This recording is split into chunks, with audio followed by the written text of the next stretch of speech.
Hi hello నమస్తే welcome to VBG channel. Venkatesh cinema Saindhav trailer release అయిందట. ఆ ట్రైలర్ ఎలా ఉందో తెలుసుకుందాం. మనతో ఉన్న శ్రవణ్ గారిని అడిగి తెలుసుకుందాం. నమస్తే సార్. నమస్తే. వెంకటేష్ చిత్రం సైంధవ ట్రైలర్ చూసారా? దాని గురించి వివరాలు చెప్పండి. యాహ్! ఒక 1 అవర్ అయింది సైంధవ చిత్రం తాలూకు ట్రైలర్ రిలీజ్ అయ్యి సోషల్ మీడియాలో అప్లోడ్ చేయడం జరిగింది. నేను చూశాను. చాలా బాగుంది.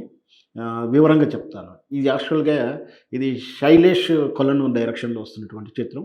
గతంలో హిట్ చిత్రం వచ్చింది. ఆ చిత్రం డైరెక్టరు హిట్ 1 కాదు, హిట్ 2 కూడా సీక్వెన్స్ కూడా తీశాడు. 2 కూడా మంచి పేరు తెచ్చింది.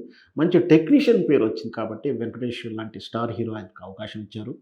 నిహారిక ఎంటర్‌ప్రైజ్ బ్యానర్‌పై వచ్చినటువంటి చిత్రం. ఇది వాళ్ళు నిహారిక ఎంటర్‌ప్రైజ్ గతంలో శ్యామ్ సింగ్ రాయ్ చిత్రం ప్రొడక్షన్ చేసినటువంటి మంచి ప్రొడక్షన్ కంపెనీ. మనకు తెలుసు శ్యామ్ సింగ్ రాయ్ ఇక్కడ మంచి సబ్జెక్ట్ ఓరియెంటెడ్ చిత్రం. సో, ఒక మినిమమ్ గ్యారంటీతో మంచి బాగా సక్సెస్ అయినటువంటి చిత్రం. సో, 2 కాంబినేషన్ కూడా బాగుంది. అంటే ఇటు hero Venkatesh, production values, director values. So, ఈ కాంబినేషన్‌కి ఆటోమేటిక్‌గా క్రేజ్ ఉంది కాబట్టి ఈ సినిమాకి బజ్ కూడా బాగా వచ్చింది. దాని తగ్గటువంటి పోస్టర్ రిలీజ్ చేసినప్పుడు కాబట్టి, మోషన్ రిలీజ్ పిక్చర్స్ రిలీజ్ చేసినప్పుడు కూడా మంచి పేరు వచ్చేసింది. ఇప్పుడు 1 అవర్ కింద రిలీజ్ చేసినటువంటి సైంధవ ట్రైలర్ కూడా మనం చూస్తే 3 నిమిషాల 36 సెకండ్లు ఉంది.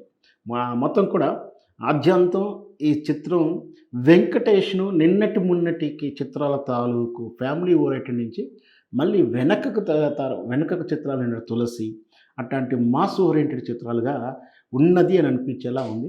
అంటే మనం చూస్తున్నటువంటి విజువల్ ఎఫెక్ట్స్ ప్రకారం చూస్తే కెమెరా వర్క్ సూపర్ ఉంది. మ్యూజిక్ కూడా మన సంతోష్ నారాయణ గారు బ్యాక్‌గ్రౌండ్ ఇచ్చినటువంటి చిత్రం. మ్యూజిక్ కూడా అతనే. అవి కూడా బాగుంది. ఎడిటింగ్ బాగుంది. పిక్చరైజేషన్ బాగుంది. కెమెరా క్వాలిటీ బాగుంది. ఇకపోతే ట్రైలర్ ప్రకారం ఏం జరిగిందో చూస్తే ఒక పాప, నాన్న అలా అంటే వెంకటేష్ గారి కూతురు. దాంట్లో ఫస్ట్ అంటే ఒక పార్ట్ ఏంటి మొదటి లీడ్ ఏంటంటే ఆ పాప తండ్రి అంటే ఎంత అభిమానం చూపిస్తుందో ఆమె చెప్తుంది. పాప అంటే ఎంత అభిమానమో అని తండ్రి చూపిస్తున్నాడు. కట్ చేస్తే ఇక్కడ బ్లాక్ ఏంటి అంటే ఆ అమ్మాయికి హెల్త్ ప్రాబ్లమ్ ఉంది. రేర్ ప్రాబ్లమ్ అది. సినిమాలో సహజంగా ఇలాంటివి ఉంటుంది అనుకోండి. ఆ రేర్ ప్రాబ్లానికి ఒక వాయిల్ అంటే ఇంజెక్షన్ కావాలి. అది ఖరీదైన ఇంజెక్షను. దానికి మరి ఈ మిడిల్ క్లాస్‌గా కనిపిస్తున్నటువంటి వెంకటేష్ ఎలా సంపాదిస్తాడనేది క్వెషన్ మార్క్ అయినప్పటికీ అయితే మనం చూపిస్తే ఆ తర్వాత ఫైటింగ్ యాక్షన్ సీక్వెన్స్ ఇక్కడి నుంచి ఇక్కడ దాకా ఒక ఫ్యామిలీ ఓరియెంటెడ్ బ్లాక్‌గా చూపించాడు. ఆ తర్వాత ఈ మొత్తం యాక్షన్ సీక్వెన్స్ అంటే ఒక విలన్ డెన్నులని కొట్టడాలు, ఫైటింగ్ చేయడాలు, కాల్చడాలు, దాంతోపాటు తల తీసుకుపోదని వచ్చారు కానీ మీ తల ఉండాలి కదా మీరు తీసుకుపోవటానికిను ఒక మాస్ డైలాగ్ తరహాలు, మళ్ళీ ఇంకో సైకో వచ్చాడురా అనడం, ఇవన్నీ కూడా డైలాగ్ పట్టింది. సినిమా కొంచెం బీభత్స ఫైటింగ్ ఉంటుందన్న సీక్వెన్స్‌లో కనిపిస్తుంది. ఆ తరహా ఫైటింగ్స్ అలాగే కనిపించాయి. కత్తితో దాడి కానీ, గన్స్ వాడడం కానీ ఇవన్నీ చూస్తే ఇక్కడి వరకు ఉన్నట్టు వెంకటేష్ ఫ్లాష్ బ్యాక్ ఏదో ఉంది. అంటే ఈ చిత్రం తాలూకు ఇక్కడ పాపను ఈయన ప్రశాంతంగా ఏదో జీవనం గడుపుతున్నాడు. అంటే పాప కోసం గత చరిత్రలో ఉన్నటువంటి అంటే అయితే ఫ్లాష్ బ్యాక్‌లో ఉన్నటువంటి మాస్ ఓరియెంటెడ్ అంటే ఒక గ్యాంగ్‌స్టర్‌గా ఉన్నాడా? లేతే ఇతను విలన్‌గా ఉంటాడా? అంటే యాంటీ క్యారెక్టర్స్. సైకో అని అంటున్నారు కాబట్టి ఇక్కడ యాంటీ క్యారెక్టర్స్ ఏమైనా ఉన్నాయా?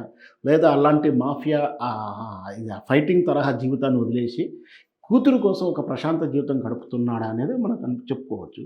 దాంతోపాటు మరి ఈ ఫైటింగ్ సామ్రాజ్యాన్ని అంటే అక్కడ వాయిల్ ఇంజెక్షన్ మాఫియా ఏదో ఉంటుండొచ్చు.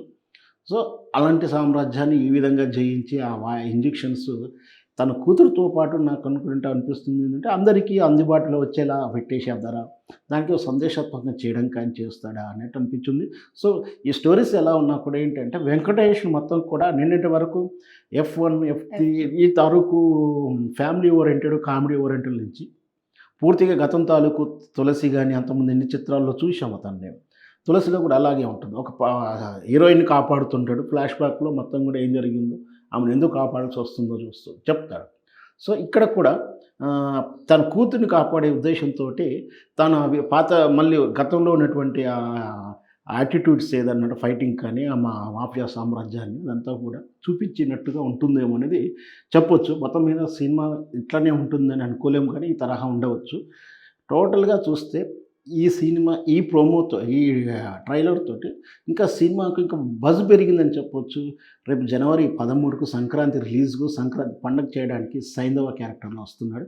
మొత్తం మీద బాగుంటుందని చెప్పొచ్చు. ఓకే. Thank you sir. విన్నారు కదండి, మరిన్ని ముచ్చట్లతో మీ ముందుంటాను.